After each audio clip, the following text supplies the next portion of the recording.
So for Killing Floor 2, we went back and looked at what we've done in our previous games, because we've done a lot of weapons, and we looked at what we did best in the original Killing Floor, what we did best in Rising Storm and Red Orchestra, and we've used those to help us create what we think are some of our best weapons ever in Killing Floor 2. From the Red Orchestra and Rising Storm games, we got a lot of the authenticity and realistic weapon feel. And from Killing Floor, we got a lot of that fast-paced action. So what we wanted to do was kind of meld those two to create weapons that were very authentic and were very immersive, but were also very streamlined, easy to use, and action-packed. And I think that we've created some of the best weapon functionality we've ever done in a game. So for Killing Floor 2, one of the areas we wanted to focus on with our weapons was to get really amazing animations. At 30 frames per second, which is what weapons are normally animated at, shoot animations didn't look as good as we wanted them to.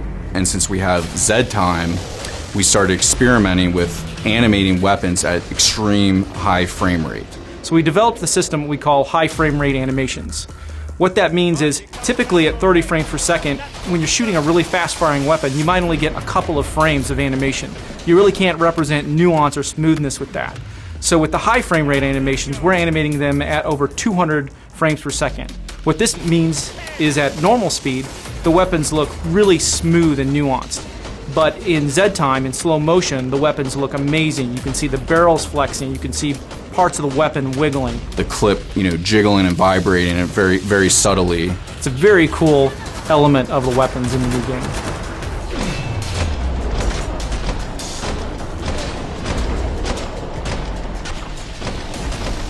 One of the cool things we're doing with the perk system in Killing Floor 2 is tailoring your starting weapons for individual perks.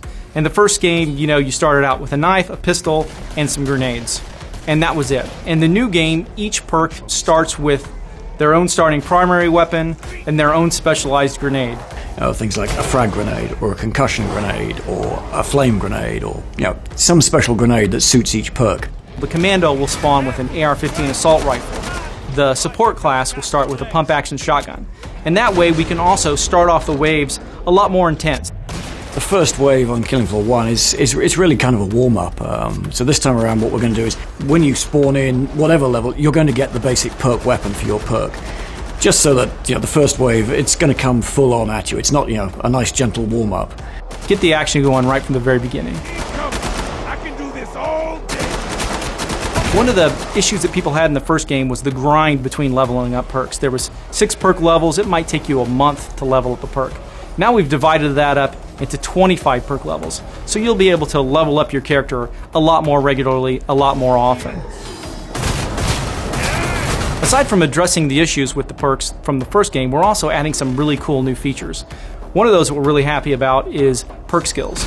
So in the first game, you had what we call perk passives that essentially ranked up automatically as you level up your character. They're really cool and they're returning for the new game, but one of the things we really wanted to do was empower players to tailor their perk to play the way that they want. You've got 25 levels to rank up, and every 5 levels you get a point that you can put in a perk skill. So an example of that would be tactical reload ability. We didn't want to just have a reload and just generically speed it up. We wanted to actually show a person operating the weapon in a different way. So we hired a weapons expert that knows how to, many different styles of reloading a weapon. If you've ever watched videos of these people that are really elite, military people, the way they reload their weapon is as efficient as possible. He'll check the chamber, flick the mag out, put another mag in, really, really fast, efficient, not wasting any movement at all. You'll reload a lot faster, but the animation looks totally different.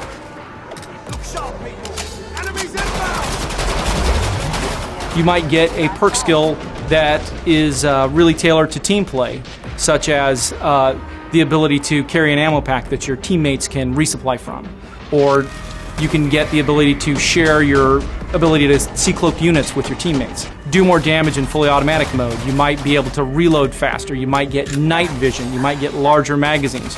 It makes it fun because you can tailor your perk to play the way that you want. It's a lot of information.